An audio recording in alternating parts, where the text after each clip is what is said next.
kerja di bangunan. Ada lowongan pekerjaan perusahaan di PT Batamindo. Pekerjaannya luar biasa. Saya mengambil job yang paling bawah, yang mungkin barangkali orang lihat aja tidak. Tukang sapu, tukang bersih-bersih, kita takut, bukan berarti kita tidak berani.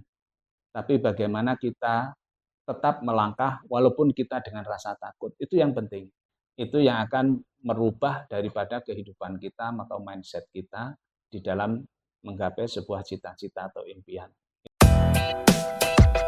Tamu kita.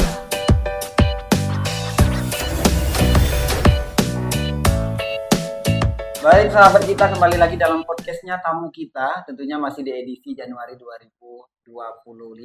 Nah, sahabat kita akan menggali tokoh dan juga tamu kita di kali ini bersama dengan narasumber yang sudah bersama saya. Di samping saya ada Pak Baru Rohim, merupakan manajer CDD PT Tunas Karya.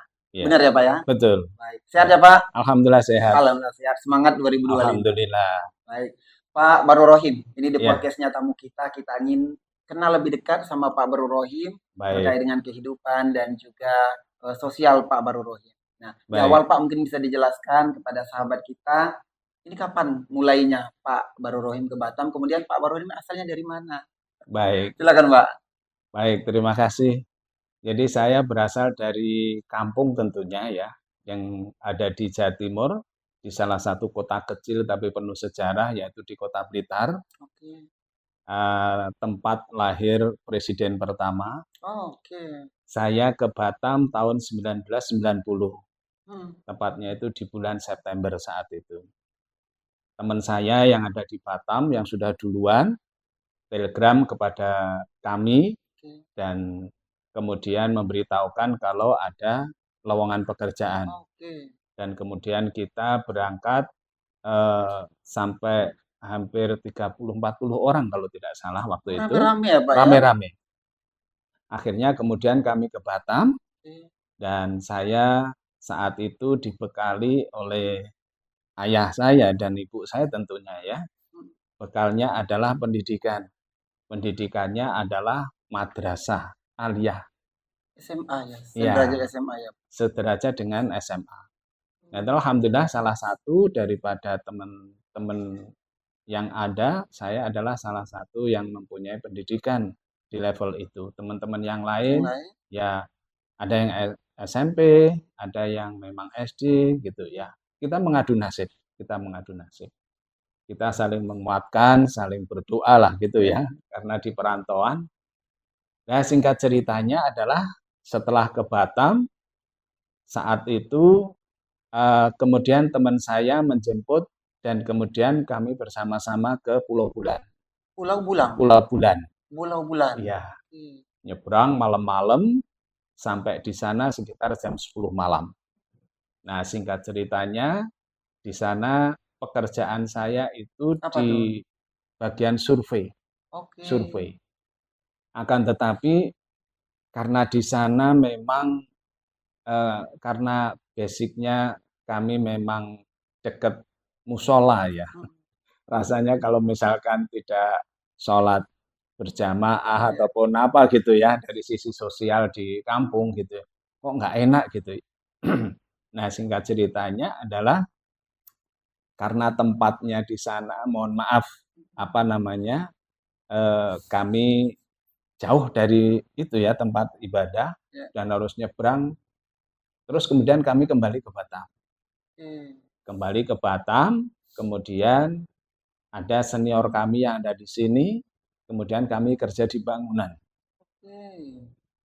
Jadi buruh bangunan. Ya. Itu tidak lama, berpindah-pindah karena proyeknya habis. Terus kemudian kalau kita sekarang lihat di Nagoya di deretan Seli. Seli. Di sana dulu Bapak? Saya kerja bangunan tuh yang pertama di sana. Jadi buruh bangunan. Nah, sekarang jadi toko yang ya menurut saya toko tua tapi cukup ini ya, cukup ramai sampai sekarang ya. Nah, kemudian dari buruh bangunan sampai kemudian jadi tukang bangunan. Tidak waktu lama, karena saya minta kepada tukang bangunannya itu, senior saya kalau bahasa sekarang, saya minta diajari untuk menjadi tukang itu seperti apa. Oke. Nah, akhirnya saya jadi pembantunya dia. Oke, helper ya. Helper, jadi pembantunya dia, pembantu tukang. Bukan Oke. Mm-mm. bukan lagi maaf ngangkat-ngangkat semen terus Ya. kemudian ngaduk dan lain sebagainya gitu ya. Tapi sudah menjadi buruh tukang Baik. gitu. Pak, kenapa di tahun itu lebih ke tukang, kan banyak perusahaan katanya tahun itu memang mudah cari kerja atau gimana kondisinya saat itu di Batam? Saat itu untuk perusahaan masih sifatnya masih pembangunan-pembangunan. Jadi Oke. memang dibutuhkan di Pemba- eh, apa namanya tukang bang tukangnya ya, gitu ya, tukangnya. bangunnya gitu ya. Ya, Jadi memang belum ada apa namanya, perusahaan yang belum ada profesional ya. perusahaan. Ya ada sebenarnya kayak Medermott itu sudah Oke. existing saat itu gitu ya, perusahaan-perusahaan saat itu. Nah, singkat ceritanya adalah ada lowongan pekerjaan Mm-mm. di perusahaan gitu ya. Perusahaan apa? Nah, itu perusahaan di PT Batamindo waktu itu Oke. kan. Nah, itu Tahun berapa dari itu Pak? itu tahun 90, 90. masih Baik. masih di tahun 90. Dan Jadi di Bapak sini melamar. masih waktu itu bukan melamar direkomendasiin karena teman saya yang kerja itu mengundurkan diri karena tidak betah. Oke, hanya Nah, posisinya itu yang Bapak gantikan posisi beliau. saya menggantikan posisi Oke. almarhum sekarang ya, sudah almarhum. Nah, pekerjaannya luar biasa. Luar biasa artinya luar biasa itu kalau mungkin para pemirsa mungkin tidak mau kan gitu. Ya. Tapi saya mempunyai prinsip bahwa kecuali Tuhan itu Ya. semuanya berubah. Kadang kita di bawah, kadang kita di atas. Kadang di samping, kadang kita di tengah. Saat itu saya mengambil job yang paling bawah. Yang mungkin barangkali orang lihat aja tidak. Dan gitu. Job apa itu? Nah, tukang sapu. Oh, tukang sapu. Tukang sapu, tukang Di bersih-bersih Batamindo? piringnya di Batamindo. Dan itu awal saya berkarir. Dan saya tidak apa istilah canggung untuk bercerita itu. Karena orang biasanya senang melihat sebuah produk tapi tidak melihat sebuah proses. Orang biasa menceritakan terkait dengan produknya tapi tidak menceritakan terkait dengan prosesnya. Sehingga kadang-kadang orang hanya tertarik kepada produknya tapi bukan tertarik pada prosesnya. Padahal untuk menuju produk berkualitas itu adalah dengan proses yang begitu panjang. Nah, Pak itu. Baru Rohim ketika kemarin tadi dijelaskan ke Batam, ini langsung masih posisi lajang atau udah keluarga? Masih lajang, Masih lajang. masih lajang. Bahasanya masih culun gitu ya sekarang ya. Masih lugu gitu ya. Saya mendapatkan pasangan Iya. di tahun berapa ini? Mendapat mempersunting ibu pas waktu udah kerja di Batamindo atau gimana? Ya, waktu itu satu kantor, Oke. biasalah gitu ya. Dia datang melamar pekerjaan, bukan melamar saya. Melamar pekerjaan yang ada di dalam satu posisi, tapi waktu itu saya sudah tidak di posisi yang bawah. Oke. Ya, alhamdulillah saya tidak pernah mendapatkan nilai yang apa B ataupun C, tidak pernah. Alhamdulillah nilai saya selalu A plus dan tidak pernah nilai itu. Karena memang satu kepatuhan, kedisiplinan dan kemudian kerja keras dan juga Itu loyalitas kuncinya gitu ya itu Pak ya. kuncinya gitu ya. Ya cinlok lah sebetulnya Pak ya. Ya, cinlok. Baik, Sebentar saja, hanya baik. 3 bulan. Pak ini kita diingetin Pak ya untuk sesi kedua. Tapi satu lagi Pak, ini Baik, berapa sekarang anak ini? Anak Pak Baru Rohim berapa? anak dua, Anak dua. anak Cewek, dua, cowok atau iya, cowok cewek, cewek cowok? Baik. iya. Sekarang udah keluarga semua? Yang satu sudah, Satu, yang yang satunya, satu belum, yang masih satunya belum. kuliah. Iya. Baik, ini luar biasa ya perjalanan hidup dari Pak Baru Rohim di Batam. Nah, kita di sesi 2 Pak terkait dengan karir. Ini tadi di awal sudah saya jelaskan Pak Baru Rohim, manajer CDD PT Tunas Karya Iya. Pak ya. Dari perjalanan panjang tadi akhirnya sekarang manajer. Iya. Pak, ingin tahu kalau di Batam itu CDD PT Tunas Karya ini dalam hal apanya Pak? Bisa dijelaskan? Nah, sedikit nyambung dari perjalanan tadi bahwa setelah saya di Batamindo di posisi saya masuk di tukang sapu bahasanya, keluar saya di jabatan eksekutif dan kemudian pindah ke perusahaan Jepang menjadi apa, division manager di salah satu perusahaan Jepang, terus kemudian juga menjadi manajer di HRD, terus kemudian setelah itu 13 tahun di sana, kemudian saya keluar, kemudian saya masuk di Tunas Karya ini. Oke. Masuk, kemudian pertama di IR dulu, Industrial Relation Department, terus kemudian sekarang di CDD Manager itu. Nah, antara Batamindo dan PT Tunas Karya berbeda, tapi satu grup. Oh, satu Kita grup ya, Pak sister ya. company ya, Baik. gitu ya. Satu grup. Nah, Batamindo itu pengelola kawasan industri di kawasan Kuning. industri Muka Kuning, kawasan industri Batamindo Muka Kuning, sedangkan PT Tunas Karya itu pengelolaan terkait dengan tenaga kerjanya. Rekrutmen, kemudian juga apa namanya mempunyai jasa assessment, terus kemudian juga mempunyai jasa payroll, kemudian juga apa namanya dormitory, gitu ya. Terus kemudian juga training. Nah, banyak kita mempunyai Itu yang jasa. kelolanya ya, Pak ya. Ya. Nah, jadi tidak hanya satu di bidang rekrutmen. Terus kemudian juga CDD atau community development juga, gitu pengelolaannya. Dan kita juga mengelola terkait dengan pemberdayaan. Pemberdayaan terkait dengan pemberdayaan hidroponik khususnya. Gitu. Ya. Pak, bisa dijelaskan juga ini dari awal di Batamindo katanya ini kemarin memang di sini luar biasa ya Pak ya, pekerja kemudian perusahaannya memang berkembang. Nah dibanding tahun-tahun sebelumnya sampai dengan tahun di 2025 ini gimana Pak? Ya memang ada beberapa perubahan-perubahan ya, yang karena saya tahun 90 itu dari mulai 2 perusahaan waktu itu, 2 perusahaan itu PT Sumitomo dan juga PT Thomson waktu itu ya. Terus kemudian bertambah, puncaknya itu di tahun 96 ke 97 itu puncak. Banyak sekali, ada berapa perusahaan? Hampir sekitar 80 perusahaan di kawasan ini. Total pekerja itu dulu hampir sekitar 60 sampai 65 ribu. Nah, sekarang dengan perubahan-perubahan industri dengan teknologi yang sangat cepat seperti ini, dan juga perubahan-perubahan regulasi atau kebijakan-kebijakan pemerintah. Dari Orde Baru, reformasi, dan kemudian sekarang, dan kemudian juga perubahan-perubahan teknologi tentunya, itu berpengaruh besar terkait dengan jumlah perusahaan yang ada di kawasan sekarang. Cuman alhamdulillah masih banyak, yang existing masih banyak. Walaupun tidak berkurang ya, walaupun berkurang investornya, ada yang pindah, kemudian juga ada yang tutup karena salah, bukan karena salah, tapi karena kalah gitu ya. Akan tetapi perusahaan-perusahaan yang existing itu ekspansi. Jadi sama halnya investornya adalah bertambah karena ekspansi kan gitu ya. Ekspansi ya bisa ekspansi perusahaan, tentunya ekspansi pula terkait dengan modal, ekspansi pula terkait dengan tenaga kerja kan gitu. Cuman tenaga kerja lagi-lagi adalah tidak banyak dulu, seperti dulu. Gitu.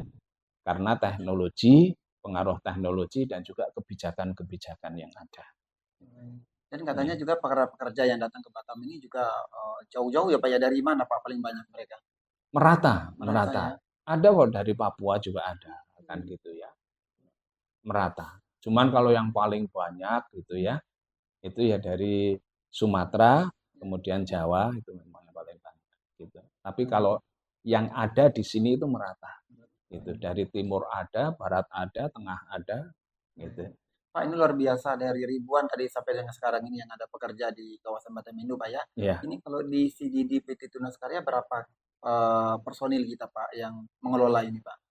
Kita sedikit. Cuman 4 orang itu termasuk saya, terus plus 1 orang di community di kebun hidroponik gitu. Kok bisa mengelola kawasan, terus tadi ada rekrutmen juga seperti itu Pak, gimana ini? Kalau di Tunas Karyanya, total karyanya sekitar hampir 60-an. Oh, 60-an kalau di 60-an. Tunas Karya ya, Iya, Pak ya. tapi kalau Oke. CDD sendiri Jadi 4 hanya orang. 4 orang termasuk saya plus dengan 1 orang lah yang ada di kebun itu. Oke, baik. Mhm. Artinya yang fokusnya apa Pak di CDD ini yang kita kerjakan? 1, pengelolaan kegiatan. Oke. Terus memastikan karyawan yang tinggal di dormitori itu aman, Oke. nyaman, baik lingkungannya, baik yang bersangkutan, Oke. terus tidak ada kasus gitu ya. Ya, terus kemudian kita juga menyediakan layanan ketika memang ada kasus-kasus tertentu, kita menyediakan layanan untuk konsultasi. Terus kemudian kita juga sebelum mereka tinggal di dormitori, kita harus memastikan bahwa mereka tahu fasilitas apa aja yang ada di dalam. Kemudian juga memastikan dia tahu Batam. Jangan sampai kemana-mana dia tersesat gitu ya. Nah, itu Baik, luar biasa sebagian. Pak ya. Pak, ini tadi juga yang menjadi tanggung jawab dari CDD ya Pak ya. Ini Ya, dormitory ada berapa banyak, berapa blok Pak? kita ada blok P, ada blok Q, kemudian ada blok N, Hmm. ya, terus kemudian ada di blok R gitu ya. Total kamarnya banyak Pak? Wah itu banyak sekali, Banyak Pak ya. saya nggak hafal itu ya, Ribuan ya tapi Pak ya. banyak. Sekitar itu, Dan ribuan. pekerja sekarang Pak yang nginap di dormitory Yang berapa? di dormitori itu sekitar 6 ribuan. 6 ribuan Pak. Ya. Kalau Dan dulu sudah sampai di angka 20.000. wow, Dulu tahun yang tadi ya, puncaknya tadi itu. puncaknya Pak ya. Ya, Artinya tadi memang ada pengurangan ya Pak ya. Karena pengembangan. tadi banyak juga regulasi dari Iya, perubahan ya Pak ya. betul. Iya. Baik, ini luar biasa ya Pak ya perjalanannya ya Pak ya. Iya. Pak Barurin, kita di penghujung di sesi terakhir ya Pak ya di Baik. podcastnya tamu kita. Kita ada beberapa artikel Pak yang nanti bisa langsung Bapak komentari dan Bapak jelaskan ya Pak ya. Saya Oke, bacakan. baik. Baik Pak Baru Rahim, kita bacakan ya Pak ya Baik. beberapa artikel ini terkait dengan dormitory. Mungkin nanti langsung bisa Pak Baru Rahim jelaskan ya Pak ya. Di artikel yang pertama ini Pak, dormitory Batamindo tidak seramai dulu lagi. Nah ini gimana Pak? Silakan Ya, Pak. satu karena adanya perubahan-perubahan regulasi tersebut. Ya. Regulasi itu baik eksternal maupun di internal. Eksternal terkait dengan adanya pemerintah tentunya ya, regulasi yang berkaitan dengan ketenaga kerjaan gitu ya. Terus kemudian yang kedua adalah internal. Sebagian daripada dormitory itu didemolis, artinya diganti dengan perusahaan-perusahaan. Kalau kita masuk ada perusahaan-perusahaan, ada sekitar 10 ya gedung kalau tidak salah. Nah itu dulu adalah dormitory. Terus kemudian hal-hal lain tentunya ya, hal-hal lain. Orang lebih senang tinggal di luar daripada di dalam. Nah, ini cara pandang sekarang. Gitu. Cara pandang para pekerja sekarang seperti itu. Terus kemudian juga kebijakan dari perusahaan pengguna. Dulu kepengennya karyawannya ingin di dalam agar supaya efektif, efisien. Nah, sekarang tidak ada kebijakan itu sebagian. Semua tidak diwajibkan bekerja di Iya, dormitory. iya, itu. Baik, kemudian artikel kedua Pak, di Batam lulusan baru sulit dapat kerja. Ya, gimana penjelasannya Pak? Memang itu satu fenomena ya. Jadi kalau bisa saya terangkan sedikit atau share sedikit ya buat teman-teman semua, bahwa ketika Anda barangkali masih sekolah, itu harus melihat bagaimana industri, perkembangan industri. Request atau kebutuhan daripada industri Anda harus melihat. Karena seperti ini, ada posisi-posisi yang mempunyai kualifikasi. Ya, kualifikasi, orang yang mempunyai kualifikasi ini otomatis dia akan masuk. Nah, persoalannya adalah tamatan-tamatan yang baru itu tidak memenuhi kualifikasi yang ada. Nah, karena itu bagi teman-teman yang masih sekolah ataupun mungkin barangkali yang sekarang masih belum kerja, kualifikasi ini yang harus dipenuhi. Kan gitu. Boleh Pak, apa aja kualifikasinya? Bermacam-macam. Bermacam-macam sesuai dengan jabatan-jabatan dan perusahaan-perusahaan tertentu yang dibutuhkan. Kan gitu. Artinya perusahaan A kualifikasi operator, misalkan apa namanya, jabatan operator kualifikasinya berbeda dengan perusahaan B dengan jabatan yang sama, gitu, kan gitu. Apapun itu yang bagi teman-teman yang belum bekerja, ada salah satu tip, Boleh apa Pak tipsnya?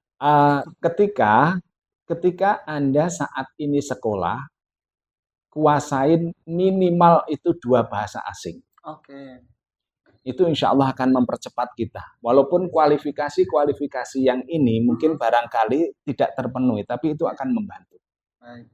Yang kedua adalah soft skill, kedisiplinan, kemudian juga keberanian, kerjasama, kepatuhan, kemudian juga semangat atau motivasi, itu yang penting. Ini kayak umum ya Pak ya, seluruh pekerjaan Iya, perusahaannya Pak ya. itu soft skill. Harus soft dimiliki skill. ya. Dan itu harus betul-betul kita buktikan ketika kita bekerja. Karena orang berguguran ketika bekerja, itu diantaranya adalah soft skill. Soft skill-nya.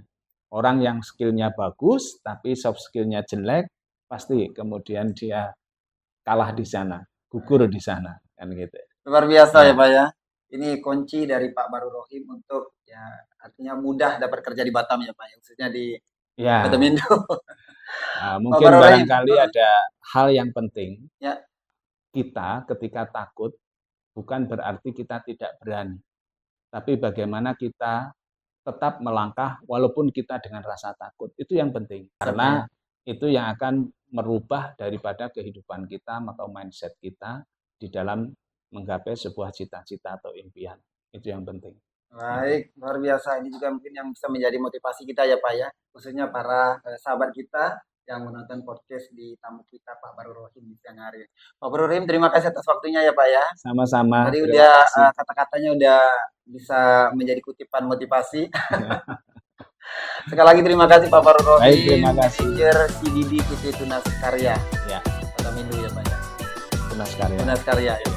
Baik, dan sahabat kita tentunya terus simak dan ikuti narasumber-narasumber di podcast tamu kita yang akan kami hadirkan tentunya di setiap edisi. Saya Bidi Prabu bersama dengan tim podcast tamu kita undur diri. Selamat siang. Assalamualaikum warahmatullahi wabarakatuh.